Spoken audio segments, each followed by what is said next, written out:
Hi there. Hope you all are doing well. And study well also. So here we come to the another passage, and here the passage gives us the direction that answer the following questions based on the information given below. So I do believe that you must have gone through the text. Yet I would like to explore more about it. So this means the passage discusses what? If you see that our lives are increasingly meditated by or mediated by um, algorithmic systems and the racial, gender, economic, and other biases they encode. Consider large language models. These models effectively memorize in language by reading massive collection of digital text to enhance certain automated language tags. Uh, Prediction, summarization, synthetic text generation, and these elements are now a central pillar of corporate investment or in artificial intelligence. The problem, as Timnit Gebru, the co-lead of Google's ethical AI team, explained in a co-authored paper, is that these elements reproduce and amplify the racist, ageist, sexist, albeit extremist, and other harmful ideologies present in the text they learn from, many of which are steeped in the toxic language of online platforms. When Gabru's managers insisted that the paper lacked scientific merit, she spoke out and was subsequently fired along with other members of her team. This is by now a familiar narrative. Corporate behemoths means referring to the giants or called as juggernauts, or you could say that um, somebody or huge, right? So, like Google, fearing the effect on their bottom line, downplay the ethical consequences of their algorithmic systems, and you could say that researchers like Gevru, joined by a vital and growing chorus of voices like academia, journalism, and government, call on us to interrogate, dismantle, and re-engineering this system, treating them as the human machine assemblage that they are. Easy to miss in the outcry against what Ruha Benjamin calls the new Jim Code is the intellectual and conceptual terrain opened up by this same critical agenda. The task of dismantling LMS and other black boxes means not only recognizing that they learn to see racial and other harmful imaginaries, but also understanding how they see them. Here is where the problem of elements becomes a learning opportunity for cultural historians or sociologists.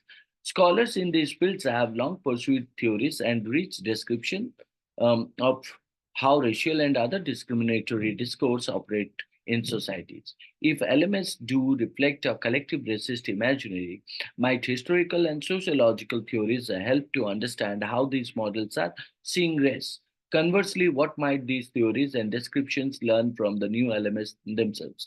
Such questions are starting to be addressed in literary studies. Recently, several attempts have been made to use some of the components of language models to better understand how racial imaginaries have operated in US fiction across decades and at the scale of thousands of novels.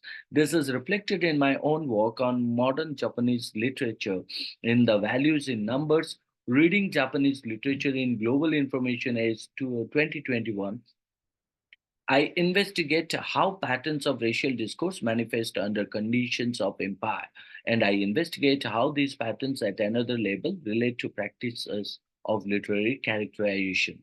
To study racial representation under empire is to confront a truth.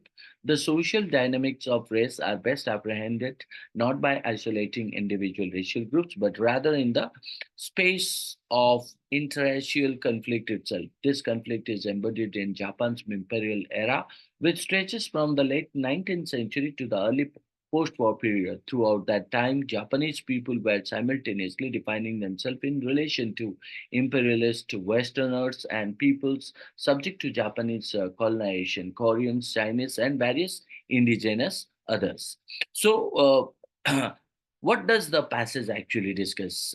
The passage discusses the, you could say that growing influence of algorithm system, particularly large language models, large language.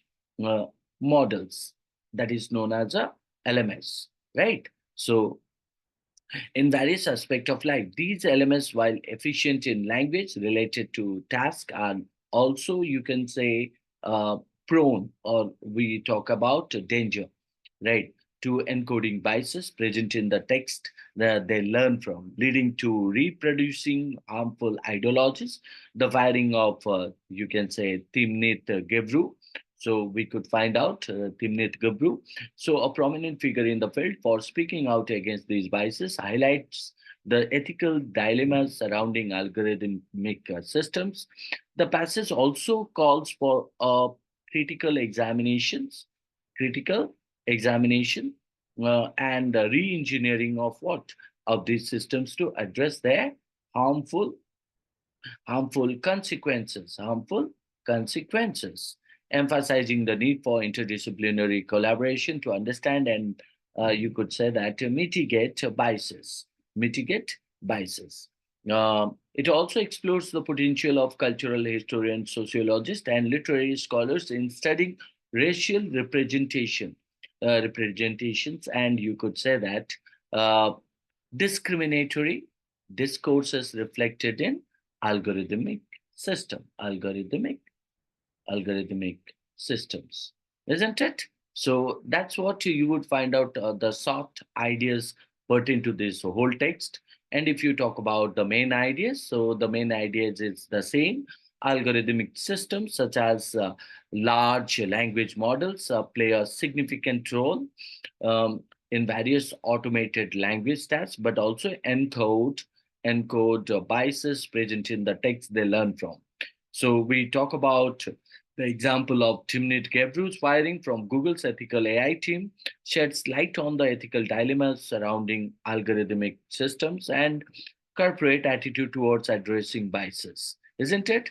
There is a call for, you could say that, critical interrogation critical interrogation and re-engineering of algorithmic systems to mitigate biases and harmful consequences. Interdisciplinary collaboration, including cultural, you could say that, historians, sociologists, mm, and literary scholars, is crucial in understanding and addressing biases in this algorithmic systems. So, the style of this particular passage, what would be the style? The passage actually employs a scholarly and informative tone, right? Informative tone, presenting, you could say that, complex ideas and concept in a clear and straightforward manner.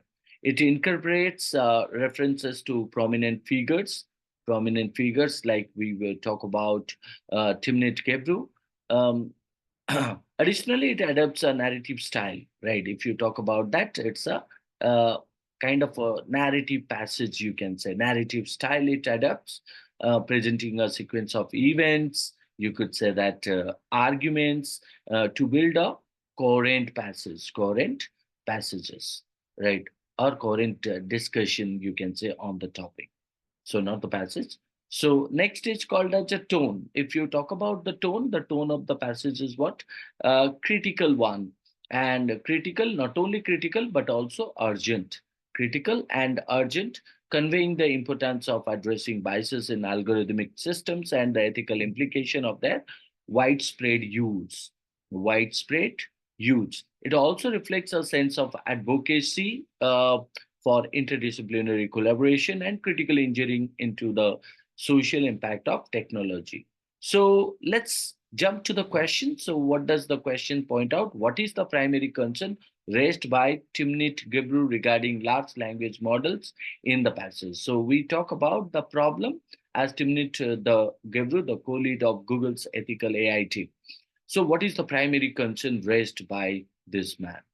Now, if you look into this option, so the first option stated the potential misuse of elements in corporate investment. So, according to the question, ask about the main worry expressed by Timnit Gebru regarding large language models as discussed in the passage. So, option one suggests that, you could say that concern is about a potential misuse of LMS in corporate investment. However, this is not the primary focus, you could say here. Um, in that case, you can eliminate this. So this is not the primary focus of Gavru's concern. So option two stated the memorization of toxic language by LMS during language tasks.